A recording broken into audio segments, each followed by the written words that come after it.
द्रौपदी मुर्मू ने 4 शख्सियतों को मरणोपरांत देश के सर्वोच्च नागरिक सम्मान भारत रत्न से सम्मानित किया है। इनमें पूर्व प्रधानमंत्री चौधरी चरण सिंह, पूर्व प्रधानमंत्री पीवी नरसिम्हा राव, बिहार के पूर्व मुख्यमंत्री कर्पूरी ठाकुर और कृषि वैज्ञानिक डॉक्टर एमएस स्वामीनाथन के नाम भी शामिल हैं। लालकृष्ण आडवाणी को 31 मार्च को भारत रत्न दिया जाएगा। राष्ट्रपति भवन में आयोजित कार्यक्रम में चारों शख्सियतों के परिजनों ने ये सम्मान हासिल किया है। नरसिम्हा राव के बेटे पीवी प्रभाकर राव, चौधरी चरण सिंह के पोते जयंत चौधरी, कर्पूरी ठाकुर के बेटे रामनाथ ठाकुर और एमएस स्वामीनाथन की बेटी नित्या राव ने राष्ट्रपति से ये सम्मान लिया है।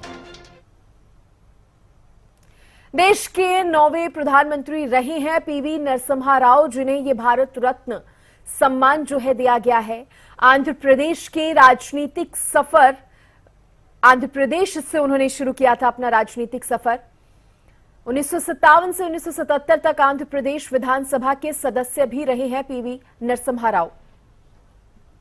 आंध्र प्रदेश सरकार में 1962 से 1971 तक कई मंत्री पद भी उन्होंने संभाले हैं। 1971 से 73 तक आंध्र प्रदेश के मुख्यमंत्री रहे हैं। 1977 से 84 तक लोकसभा के सदस्य भी रहे हैं पीवी नरसिम्हा राव, जिन्हें भारत रत्न सम्मान देकर सम्मानित किया गया है। 1984 में रामटेक से 8वीं लोकसभा के लिए वह चुने गए थे। पीवी नरसिम्हा के बारे में और जानें तो 1980 से 18 जुलाई 1984 तक वो विदेश मंत्री भी रहे हैं। 1984 में देश के गृह मंत्री का कार्यभार उन्होंने संभाला। देश के गृह मंत्री भी रहे हैं। दिसंबर 1984 से 25 सितंबर 1985 तक रक्षा मंत्री भी रहे हैं पीवी नरसिम्हा राव। तो देखिए, विदेश मंत्री, रक्षा मंत्री से लेकर गृह मंत्री तक की जिम्मेदारी और देश के 9वें प्रधानमंत्री रहे हैं पीवी नरसिम्हा राव। और देखिए, इसी पर ज्यादा बातचीत करने के लिए हरियाणा न्यूज के पॉलिटिकल एडिटर अमित तिवारी मेरे साथ बने हुए हैं। अमित, आज जिस तरह से 4 शख्सियतों को भारत रत्न देकर सम्मानित किया गया है, बात अगर पीवी नरसिम्हा राव की हम कर रहे थे और काफी योगदान उनका देश की राजनीति में रहा है, बाकी अगर अन्य 3 शख्सियतों की भी बात की जाए, आज वो तस्वीरें सामने आई जब सबके रिश्तेदारों ने, उनके परिजनों ने आकर ये सम्मान उनके लिए स्वीकार किया।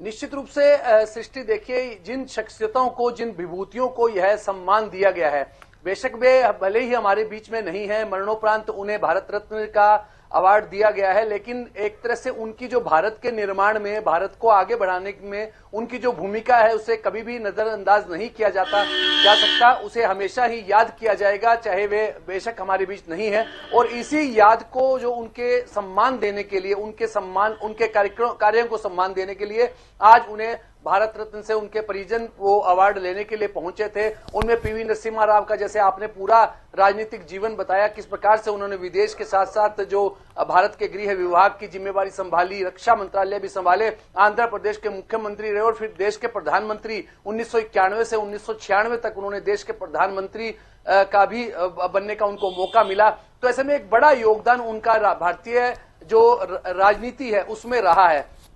और देखिए, दूसरी शख्सियत जैसे एमएस स्वामीनाथन का आपने जिक्र किया, उनका भी हरित क्रांति में योगदान था और उसको न केवल भारत ने बल्कि विदेशों में भी उनके योगदान को सराहा गया। इसी वजह से उन्हें रमन मैग्सेसे अवार्ड भी मिला और पद्म विभूषण भी, कई अवार्ड उन्हें जो पद्मश्री भी मिला, पद्म विभूषण भी मिला। तो ऐसे में उनके योगदान को भी भुलाया नहीं जा सकता। आज सरकार ने उनका मान सम्मान करने का काम भारत रत्न देकर किया है। उनकी पुत्री आज ये अवार्ड लेने के लिए पहुंची थी और इसी कड़ी में ही देखिए, चौधरी चरण सिंह का भी नाम है। चौधरी चरण सिंह भी प्रधानमंत्री रहे और एक किसान राजनीति की दृष्टि से उस क्षेत्र के किसानों की आवाज को बुलंद करने में भारतीय राजनीति में उनका एक महत्वपूर्ण योगदान है। और आज उनके पोते जयंत चौधरी यह अवार्ड लेने के लिए पहुंचे। और चौथी बात करें तो कर्पूरी ठाकुर को देखिए, कर्पूरी ठाकुर के सम्मान में तो आज बिहार सरकार ही राष्ट्रपति भवन पहुंच गई थी। न केवल नीतीश कुमार बल्कि बिहार सरकार के कई मंत्री इस अवसर पर मौजूद रहे और उनके पुत्र रामनाथ ठाकुर ने यह अवार्ड जो है वो राष्ट्रपति महोदया से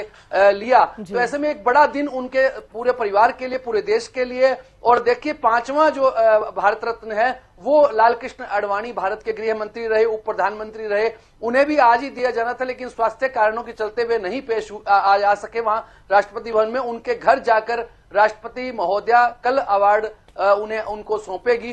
तो ऐसे में 4 लोग जो मरणोपरांत उन्हें अवार्ड मिला। और देखिए, सियासत की बात की जाए तो राजनीति में कोई भी कदम उठाया जाता है तो निश्चित रूप से उसके पीछे कुछ न कुछ जो राजनीति होती है। हालांकि यह इन विभूतियों को अवार्ड दिया गया है, लेकिन साथ साथ जो इसमें दक्षिण को साधने की रणनीति है, बिहार को साधने की है, उत्तर प्रदेश को साधने की जो रणनीति रही है वो तो है ही।